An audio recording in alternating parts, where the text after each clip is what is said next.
身为一名在荧幕面前工作的我，一年365天，几乎每一天至少8小时都坐在电脑面前。键盘自然就是我工作生活中无可缺乏的伙伴。有一个问题就是，长时间使用键盘，手指都会非常酸痛，有时候要赶稿子、写 report、上字幕，枯燥乏味的键盘把整个效率都给拖垮了。而在众多创作者的推荐上，我也逐渐意识到拥有一个好装备的重要性，所以我决定了要投资在一个机械键盘，为的只有一个目的：提高我的工作效率。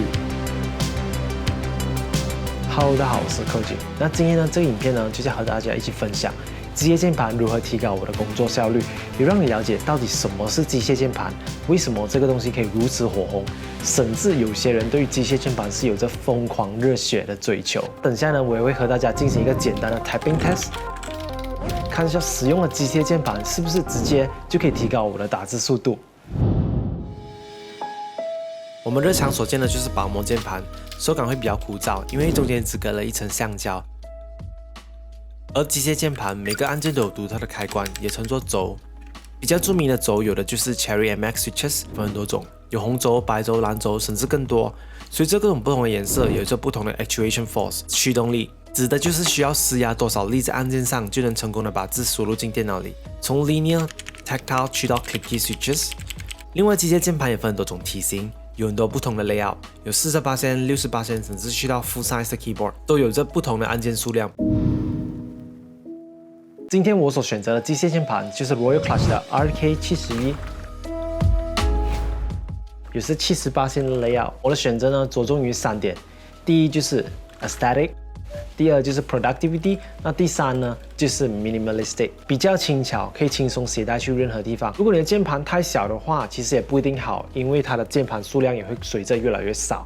我觉得78%刚刚好，比较 balance， 适合我打字啊，或者玩一些轻微的游戏。另外呢，我也选择了褐色轴的键盘，就是 Brown Switch Keyboard。如果你今天也是机械键盘的初学者，然后第一次接触这样东西的话，我也是比较建议大家使用 Brown Switch Keyboard， 因为 Brown Switch Keyboard 算是最平衡的一个 keyboard。它噪音不会太大，而且反弹力也刚刚好，你打字起来是非常舒服的。从我产品的箱子里呢，我们有一个精致的 keyboard， 还有一个 Type-C cable， 还有一个 keycaps 的 puller， 这是用来拔出 keycaps 的，就是键帽。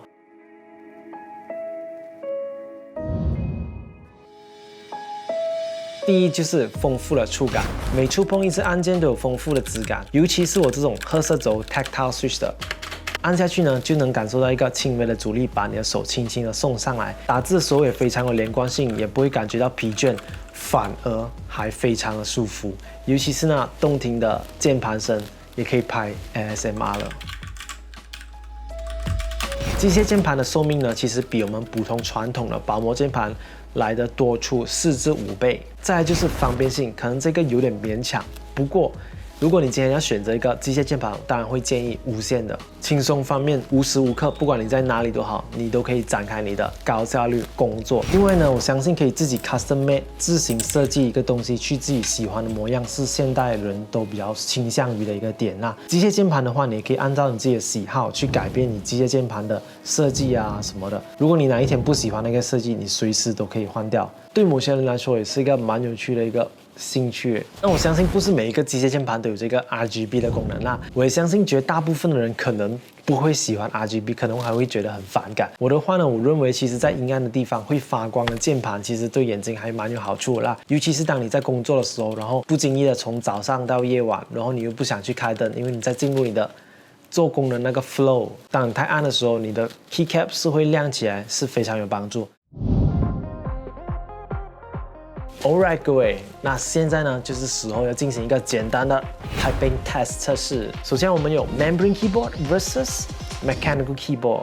在这个测试里面呢，将会在 typingtest.com 的网站进行。每一场测试我只有60秒的时间去完成。为了增加测试的准确度，每个 keyboard 也将会分别进行3次的测试。那测试的结果也将会专注于 word per minute， 就是每分钟字数。我们开始吧。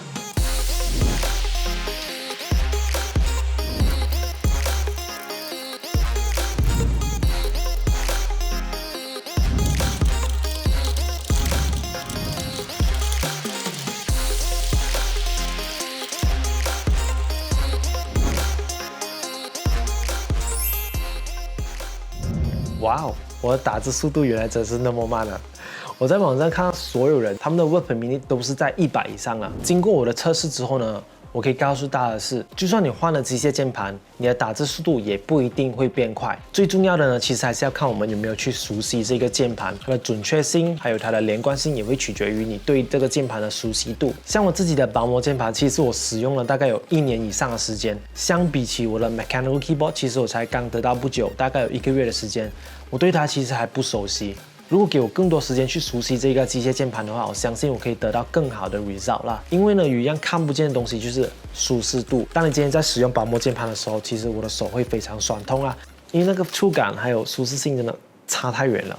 整体来说，不管你今天是写稿、assignment、上字幕都好，当我使用了机械键盘的时候，整个工作的过程其实也相对比较舒服。经过长时间的工作，我的手真的没有感觉那么疲倦了。之前呢，我会非常的用力去打我的键盘，而且要打很快，尤其是当我要去上字幕的时候啦，因为其实上字幕是一个很闷的一件事情来的。我也相信效率对大家来说是非常重要的一件事情啊，能在短时间内完成更多手头上的工作，是每一个人都比较倾向于的东西。没有人是喜欢开夜车做 OT 的。所以呢，我也非常建议大家去选一个属于自己的机械键盘，去尝试一下改变自己的打字习惯。说真的，机械键盘真的很不一样的一个体验。你用了机械键盘之后，再用回你的薄膜键盘，你会觉得这个薄膜键盘可以丢掉了。OK， 各位，今天这个影片就到这里，非常谢谢你观看这个视频，然后还观看到结尾。如果你喜欢我影片的话，记得按个赞，我们下一个影片见，拜拜。